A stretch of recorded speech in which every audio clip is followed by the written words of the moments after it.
Roma Mkatoliki amedai kwamba mwaka 2025 umekuwa ni mwaka fulani hivi mgumu sana kwake, na hii ni kwa sababu amepoteza marafiki na watu wake wa karibu sana ambao wametokea kumtenga kutokana na hizi shughuli zake za kiharakati. Na unakumbuka mwenyewe alisema kwamba kwenye masuala mazima ya harakati wanaofaidika ni wananchi na sio wanaharakati. Zaidi wanaharakati huishia kupoteza vitu vingi sana.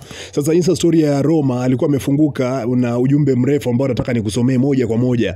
Alikuwa ameandika kwamba hiki kipindi especially kuanzia Septemba mpaka sasa, mahusiano yangu na marafiki zangu, wasanii wenzangu na baadhi ya ndugu zangu hadi wale wa karibu yamevunjika sana.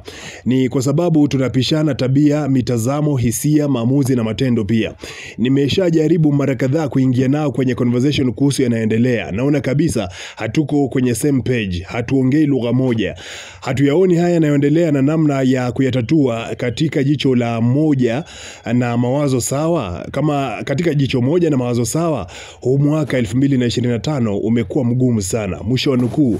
Roma Mkatoliki mwenyewe amekiri kabisa kwamba mwaka umekuwa ni mgumu, na kutokana na kwamba yeye kuna kitu ambacho anakiona kwenye utawala na uongozi ambacho watu wengi ambao ni marafiki zake, watu wake karibu pamoja na wasanii wenzake ambao hawaoni kabisa. Anasema kwamba kila anapojaribu ku create conversation ama kuwa na mazungumzo ambayo yanahusiana na uongozi, anakuta kabisa kwamba wao wapo kwenye kurasa tofauti kabisa. Yaani anachokizungumza na hao anachokizungumza ni vitu viwili tofauti. Sasa mwisho wa siku bana anaishia kupotezana nao. Yaani anaishia kupishana nao kiasi kwamba wanakuwa wana ule ushikaji, urafiki na ule ukaribu ambao umekuepo. Na amekiri kwamba kuanzia mahusiano yake na marafiki zake, anasema kwamba wasanii wenzake pia na baadhi ya ndugu zake kabisa ambao wamekuwa na ukaribu, anasema kwamba ukaribu umezidi kupungua, na amesema kwamba hili limeanza kutokea sana kuanzia Septemba. Nadhani kwamba Septemba mpaka sasa hivi ndio kipindi ambacho kumekuwa na heated conversation, ama nitasema kwamba kumekuwa na majadiliano makali sana ambayo yanahusiana na masuala ya siasa mpaka kwenda kufikia Oktoba,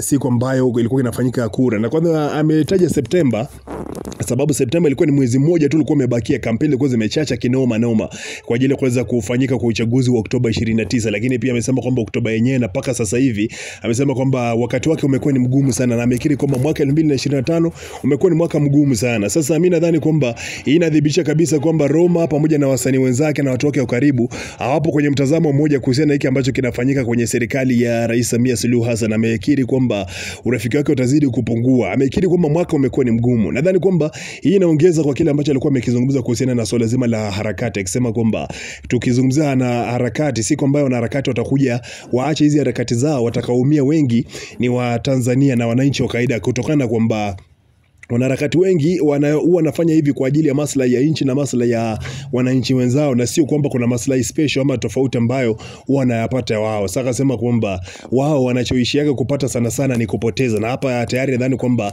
ameshadhibitisha hiyo kupitia kusema kwamba amepoteza marafiki zake wengi na mahusiano yake mengi yamevunjika na watu wake karibu. Nipe mtazamo wako kuhusiana na hiki ambacho amekisema Rhymes of Magic Attraction.